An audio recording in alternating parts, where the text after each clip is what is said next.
Well, good morning, good afternoon, or good evening wherever you are. My name is Kevin Doe here with Equipboard. Today I will be doing a review and demonstration of this little red repeater.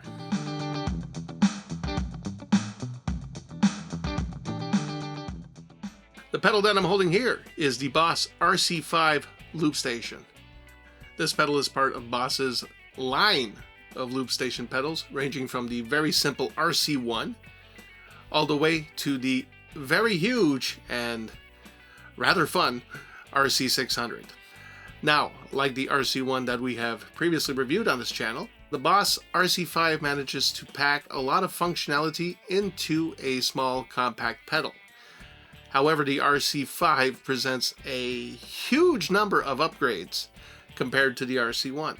So, while the RC-1 features 12 minutes of looping time, the RC-5 boasts a whopping 13 hours of possible looping time in its memory.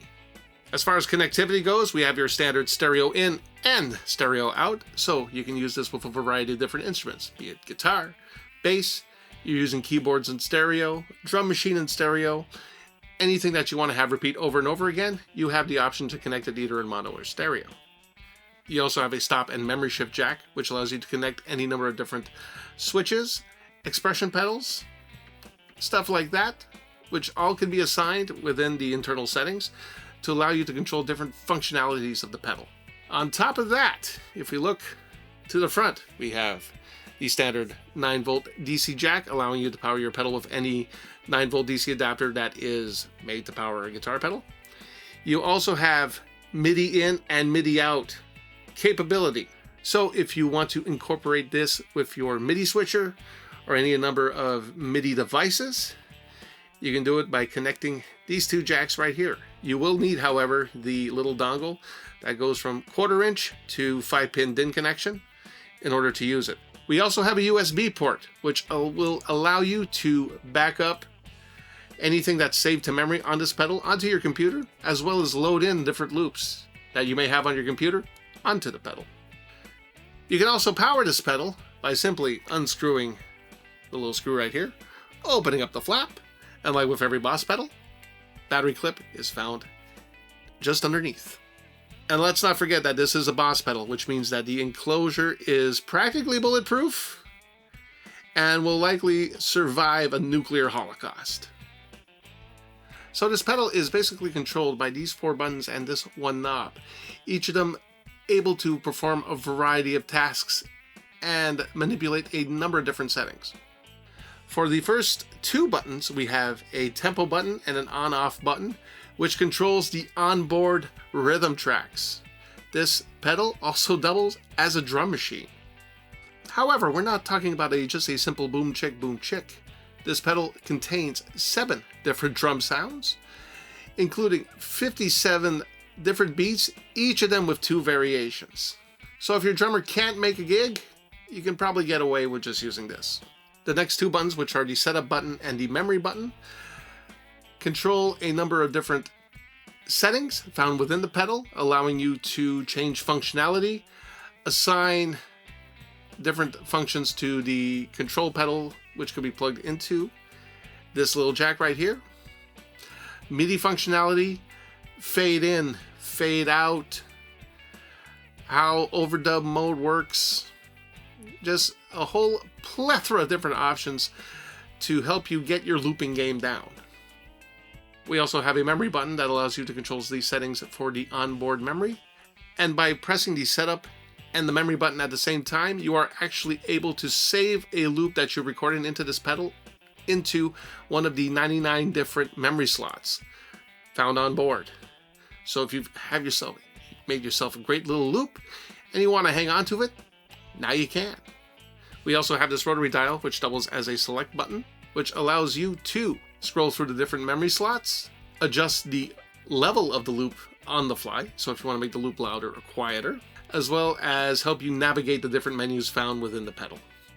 So, thankfully, Boss has added this bright LCD display allowing you to see your loop status as you're performing very clearly, as well as different colors to help you identify different modes. When it's red, it's in record mode. When it's green, it's in playback mode. And when it's yellow, it's in overdub mode. So very easy to tell what mode you're in. So for those of you who want to use the onboard drum machine in this pedal, a couple of different ways for you to set your tempo. You can press the tempo button, which gives you a BPM readout, and you can use this rotary dial to change the tempo, or you can simply tap the tempo that you want on the tempo button itself, like a tap tempo. So to activate the rhythm machine itself, you have this on-off switch right here. Press it once, and when it's flashing, it means that it will start the second you hit the pedal. Press it again, light is solid, it will just start playing on its own without any presses of the pedal at all. This is a bit of a handy feature if you do want to get a feel for the loop before you start recording. However, there is an internal function inside the pedal which will allow you to have the drum machine start playing the second you press the switch, but not record. You'll just play, you get a feel for it, and then from there, start looping away. So to access the different beats, hits, variations, simply hold down the on-off switch, and you enter the rhythm machine's menu. From there, you can use the dial and the button to scroll through different parameters, setting this up the way you'd like it as far as sound and variation goes. Now, if you want to access the various parameters within the pedal, you do press the setup button, and from there, use the rotary dial and push button to scroll through the different parameters, settings, control functions, MIDI. Anything that needs to be set, you will find it in that submenu. The memory button also contains its own set of parameters that you can edit, including probably one of my favorite things on this pedal, reverse mode. That's right.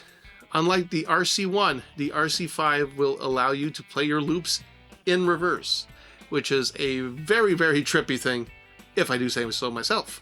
To quickly access reverse mode, simply hold down the memory button, press the encoder right away, and now you have the option of turning reverse mode on or off. And what happens if the pedal is set to reverse mode is that whatever passage you record in, the second you stop recording, the pedal will play it backwards. Oodles of fun if you want to get trippy. So the things I basically talked about here just basically scratches the surface of the things that you can do with this loop pedal compared to the RC-1, especially if you find the RC-1 is a little too simple and you're looking for something a little more sophisticated. So let's put this pedal on the floor, and I will demonstrate all the fancy dance moves that you need in order to be looping. For this demonstration, I will be using my Rockin Around custom electric guitar. The amp sounds are provided courtesy the Brainworks Bass Dude plugin. The room ambience is supplied by the Brainworks Room plugin. And for the reverse delay demonstration, I made things extra trippy, adding in a little bit of Echo Boy by Soundtoys. So before we really dive into the demonstration, I just want to talk about the use of a looper, whether in a practice context or a live context. To me, a loop pedal needs to be thought of as a rhythmic instrument because we do want our loops to sound nice, complete, and in sync without any stuttering, little jitters or whatever as far as the timing goes, especially when the loop repeats. You almost need to think like a drummer a little bit, okay? In the sense that you're trying to think rhythmically and trying to keep things in perfect time, okay? Because if I were just to play something simple and if I'm off,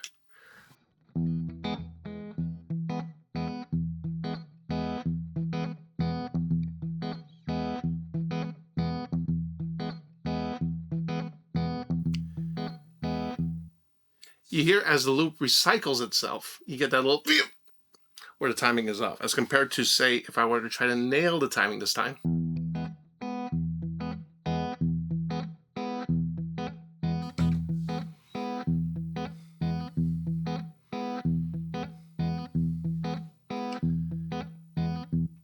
In that instance there, the loop, to my ears, was absolutely seamless. So, depending on when you want your loop to start or stop,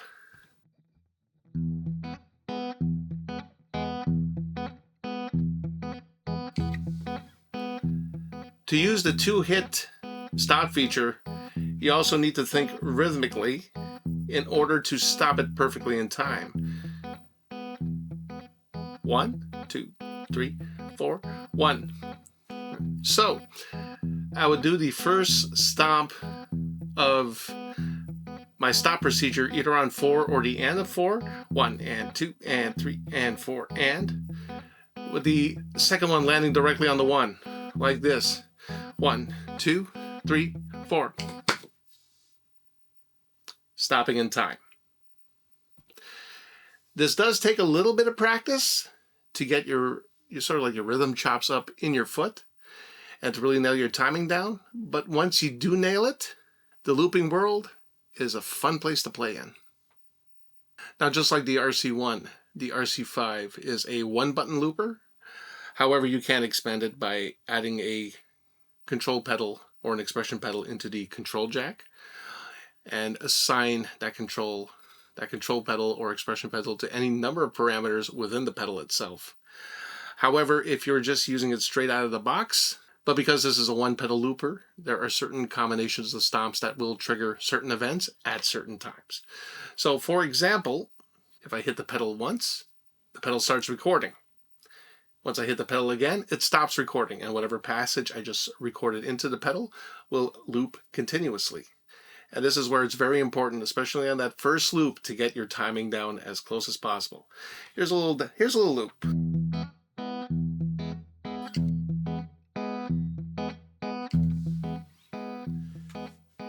Now I got a little loop going, but I want to add to it. So while the loop is playing, and as you can see, we know that we are just playing because the display is green.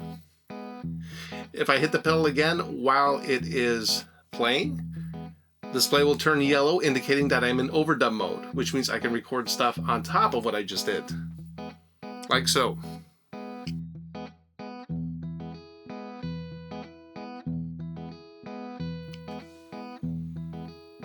Now I got a nice little fuller loop happening. Let's add something else.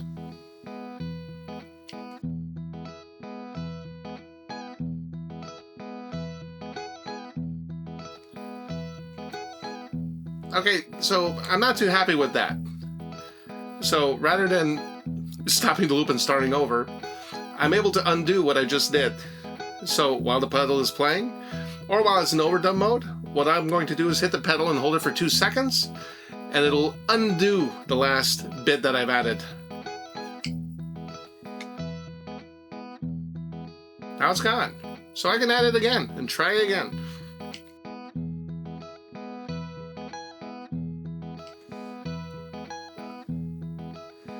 Now this is where a bit of fun can come in, because let's say that this is part of a song that I'm playing live, but I only want that little extra last bit to add that I just added to come in maybe during the chorus. Now that I've added it, and if it remains the last thing that I recorded into the pedal, I can undo it, as we did before.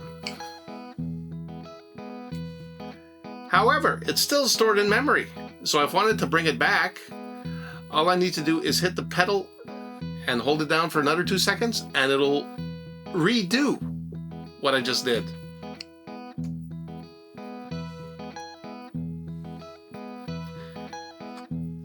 Now if I want to stop everything, all I need to do is hit the pedal twice. And there you have it. If I want to erase what I just played, simply step on the pedal and hold it for 2 seconds, and it will clear the memory.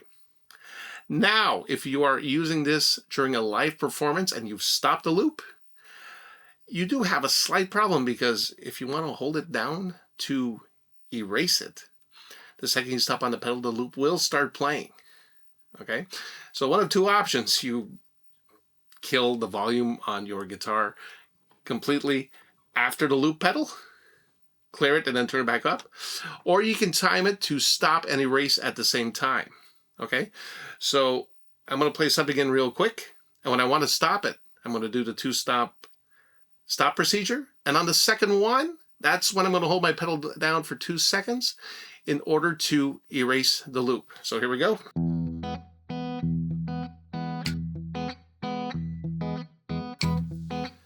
There we go.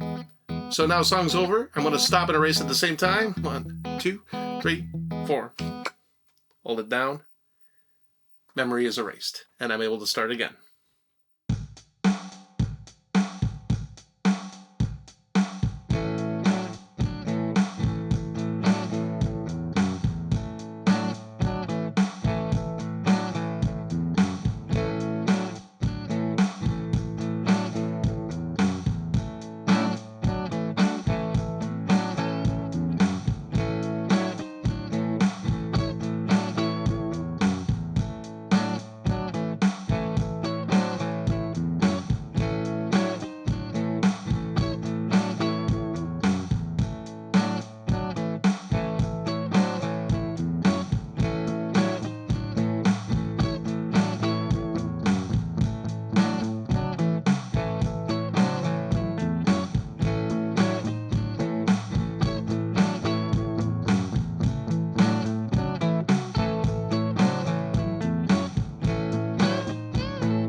So who is this pedal for? If you're looking for something that is a significant upgrade from the RC-1 and you still want something compact, this is definitely a good choice. If you're a songwriter who wants to use loops to sort of craft tunes and parts, the fact that you can save whatever it is that you've recorded into the pedal is a bonus.